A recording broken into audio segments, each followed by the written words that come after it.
ఈరోజే ద్వాపర యుగాంతం. ద్వాపర యుగం త్రేతాయుగం తర్వాత కలియుగానికి ముందు ఉంటుంది. మన పురాణాల ప్రకారం శ్రీకృష్ణుడు తన శాశ్వతమైన వైకుంఠ నివాసానికి తిరిగి వచ్చిన క్షణంలో ఈ యుగం ముగిసింది. భాగవత పురాణం ప్రకారం ద్వాపర యుగం 8,64,000 సంవత్సరాలు ఉంటుంది. ఈ వైశాఖ మాసంలోనే ద్వాపర యుగాంతం జరిగింది. కాబట్టి ఈరోజే ద్వాపర యుగాంతం. శ్రీ మహావిష్ణువు శ్రీకృష్ణుడిగా అవతరించిన యుగం ద్వాపర యుగం. ఈ యుగంలోనే మహాభారత యుద్ధం జరిగింది. శ్రీకృష్ణుడు నడియాడిన ద్వారకా నగరం సముద్ర గర్భంలో వెలుగు చూసింది. హిందూ మత గ్రంథాల ద్వారా 4 యుగాలలో మూడవది అయిన ద్వాపర యుగం కాలపరిమితి 8,64,000 మానవ సంవత్సరాలు. కురుక్షేత్ర సంగ్రామం ముగిసిన చాలా సంవత్సరాలకు యాదవ కులంలో ముసలం పుట్టింది. బలరాముడు యోగ మార్గంలో శరీర త్యాగం చేశాడు. శ్రీకృష్ణుడు ఒక నిషాదుని బాణం వలన గాయపడి దేహాన్ని విడిచిపెట్టాడు. శ్రీకృష్ణుని మరణంతో ద్వాపర యుగం అంతమయ్యింది. ఆ తర్వాత కలియుగం ఆరంభమైంది. కాబట్టి ఈ వైశాఖ శుక్ల నవమిని ద్వాపర యుగాంతంగా భాగవత పురాణం తెలియజేస్తుంది. ఈ సందర్భంగా శ్రీకృష్ణుని నిర్యాణానికి సంబంధించిన ఈ పురాణ కథని వింటే చాలు. ఆ జగద్గురు అయిన శ్రీకృష్ణుని ఆశీస్సులు తప్పకుండా కలుగుతాయి. సకల శుభాలు కలుగుతాయి. మరి ఆ పవిత్రమైన పురాణ కథని ఈరోజు వీడియోలో మనం తెలుసుకుందాం. కురుక్షేత్ర సంగ్రామం తర్వాత ఒకరోజు విశ్వామిత్ర మహర్షి, నారద మహర్షి శ్రీకృష్ణుణ్ణి చూడడం కోసం ద్వారకాకు విచ్చేశారు.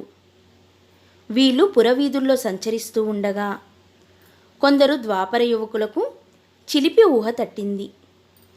ఆ యువకులు ఒకడికి స్త్రీ వేషం వేసి ఆ మునుల వద్దకు తీసుకొని పోయి, ఈ చిన్నదానికి ఆడబిడ్డ పుడుతుందో లేక మగబిడ్డ పుడతాడో చెప్పండి అని అన్నారు. ఆ మహర్షులు అమాయకులు కారు కదా. దివ్య దృష్టితో మొత్తం కనుక్కొని ఆగ్రహంతో, ఆడబిడ్డ కాదు, మగబిడ్డ కాదు, ఒక రోకలి పుడుతుంది, అది మీ యాదవ వంశం మొత్తాన్ని నాశనం చేస్తుందని శపించి వెనక్కి వెళ్ళిపోయారు. ఈ విషయం శ్రీకృష్ణుడికి తెలిసింది. విధిరాతను ఎవరూ తప్పించలేరు. యాదవ వంశానికి కాలం చెల్లింది అనుకున్నాడు శ్రీకృష్ణ భగవానుడు.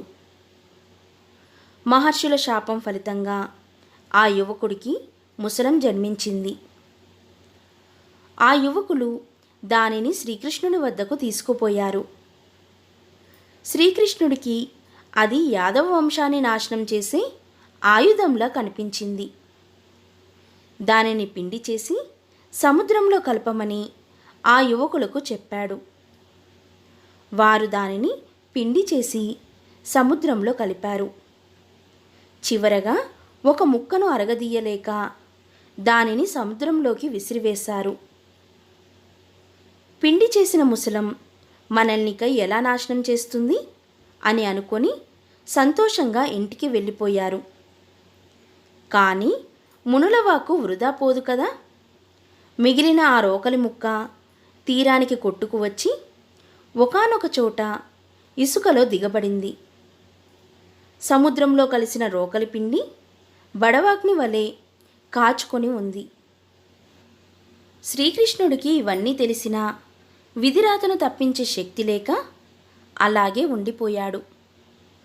అది మొదలు ద్వారకా నగరంలో అనేక ఉత్పాదాలు సంభవించాయి. ఎప్పుడూ లేని విధంగా యాదవులు సజ్జనులను బాధించడం మొదలుపెట్టారు. స్త్రీలు బస్టుపట్టిపోతున్నారు. యాదవ వంశ నాశనం దగ్గరలోనే ఉందని శ్రీకృష్ణుడికి అర్థమయ్యింది. తాను ఎంతో ప్రేమించే ద్వారకాలో యాదవులు నాశనం అవ్వడం ఇష్టం లేని శ్రీకృష్ణుడు యాదవులందరినీ కొలువుపరిచాడు. సముద్రానికి జాతర చెయ్యాలి అని అందరినీ బయలుదేరమని చెప్పాడు. అందరూ కావలసినవన్నీ తీసుకొని బయలుదేరారు. బలరాముడు అరణ్యానికి బయలుదేరాడు.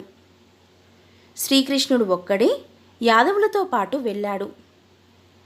వెళ్ళే ముందు తండ్రి అయిన వసుదేవుడితో ఇలా అన్నాడు: తండ్రి, కొన్ని రోజులలో ద్వారకాను సముద్రం ముంచెత్తనుంది. అర్జునుడు వస్తాడు, మీ అందరినీ ఉద్ధరిస్తాడు. అతను వేరు, నేను వేరు కాదు.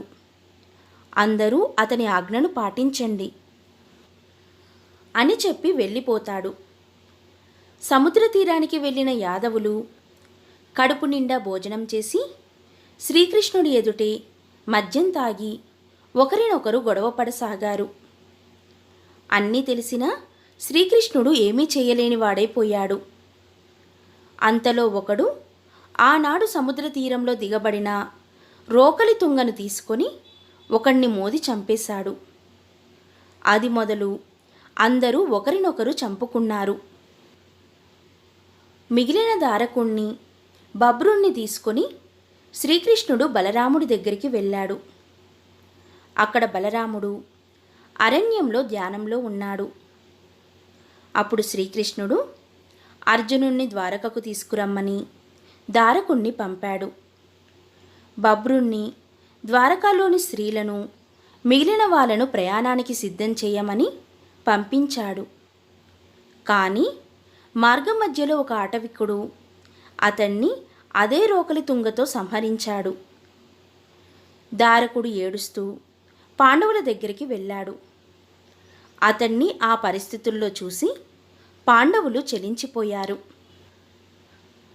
అప్పుడు దారకుడు జరిగిన విషయమంతా చెప్పి బలరామకృష్ణులు అరణ్యంలో ఉన్నారని, అర్జునుణ్ణి ద్వారకకు తీసుకువెళ్ళాలని చెప్పాడు. అది విని పాండవులు ఆశ్చర్యపోయారు. శ్రీకృష్ణ భగవానుడు అక్కడ ఉండగా ఇలా ఎందుకు జరిగిందో అని చాలా బాధపడ్డారు. అర్జునుడు వెంటనే ద్వారకకు పయనమయ్యాడు. అక్కడ అరణ్యంలో బలరాముడు తన దేహాన్ని విడిచి తన అంశ అయిన మహాసర్ప రూపం ధరించి సముద్రంలో కలిసిపోయాడు.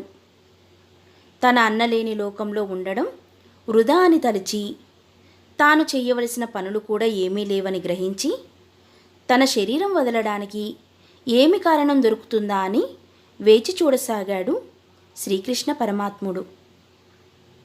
ఒకరోజు తనకి అరికాలుతో మరణం సంభవిస్తుందని దుర్వాస మహాముని శాపం ఇవ్వడం గుర్తుకు వచ్చింది. అప్పుడు శ్రీకృష్ణుడు ఒక మహావృక్షం నీడన మెడను వాల్చి అక్కడికి వస్తున్న ఒక బోయవాడికి తన పాదం లేడిపిల్లలాగా భ్రమింపచేశాడు. అది తెలియని బోయవాడు గురి చూసి శ్రీకృష్ణుని పాదానికి బాణం వదిలాడు. తరువాత వచ్చి చూస్తే దేవదేవుడైన వాసుదేవుడికా నేను బాణం విసింది అని రోదించడం మొదలుపెట్టాడు. శ్రీకృష్ణుడు అతన్ని ఓదార్చి ఇలా అన్నాడు: త్రేతాయుగాన వాలివైన నిన్ను చెట్టుచాటు నుండి చంపిన ఫలితం ఇప్పుడు అనుభవిస్తున్నాను. కర్మఫలాన్ని భగవంతుడైనా అనుభవించాల్సిందే. నీవు నిమిత్తమాత్రుడవు అని శ్రీకృష్ణుడు తన శరీరాన్ని విడిచిపెట్టాడు. ద్వారకాకు చేరుకున్న అర్జునుడు కృష్ణుడు లేని ద్వారకాను చూసి ఎంతో బాధపడ్డాడు. శ్రీకృష్ణుడి ప్రియసకుడైన అర్జునుడిని చూడగానే శ్రీకృష్ణుని భార్యలు పలు విధాల రోధించారు. వసుదేవుడు శ్రీకృష్ణుడు తనకు చెప్పిందంతా అర్జునునికి చెప్పి తన యోగనిష్టతో శరీరాన్ని వదిలాడు. వసుదేవుని మరణ వార్త శ్రీకృష్ణుడికి చేరవేయడానికి అర్జునుడు అరణ్యానికి బయలుదేరాడు. అరణ్యంలో శ్రీకృష్ణ భగవానుడు మృతదేహం చూసి కన్నీళ్ల పర్యంతం అయ్యాడు. మృతదేహానికి చెయ్యవలసిన కార్యక్రమాలను చేసి తాను ద్వారకాకు పయనమయ్యాడు. సిద్ధంగా ఉన్న వారిని తీసుకుని తన రాజ్యానికి బయలుదేరాడు. అర్జునుడు ద్వారకా విడిచిన మరుక్షణం అప్పటి వరకు కాచుకొని ఉన్న సముద్రం ద్వారకాను ముంచెత్తింది. ఇప్పుడు సముద్రంలో బయటపడిన ద్వారక అదే అని చాలామంది నమ్మకం. ఈ విధంగా శ్రీకృష్ణుడు తన శాశ్వత స్థానమైన వైకుంఠ నివాసానికి తిరిగి వచ్చిన క్షణంలో ఈ ద్వాపర యుగం ముగిసింది. వైశాఖ మాసానికి ఎంతో విశిష్టత ఉంది. ఈ మాసంలో చేసే దానాలు విశేషమైన పుణ్యఫలాన్ని ఇస్తాయి. వైశాఖ మాసంలో దానాలు చేస్తే విశేషమైన ఫలితాలు కలుగుతాయి. ఈ రోజున విసనకర్రలు, చెప్పులు, మామిడి పండ్లు, గొడుగులు, మజ్జిగ, మంచినీళ్ళు ఈ 5 దానమిస్తే విశేషమైన పుణ్యఫలం కలుగుతుంది. యథాశక్తిగా దానమిస్తే పుణ్యఫలం పెంపొందుతుంది. శ్రీకృష్ణ పరమాత్ముని తలుచుకొని ఈరోజు దానమిస్తే ఈ విధంగా ఇచ్చే దానం విశేషమైన పుణ్యాన్ని కలుగజేస్తుంది.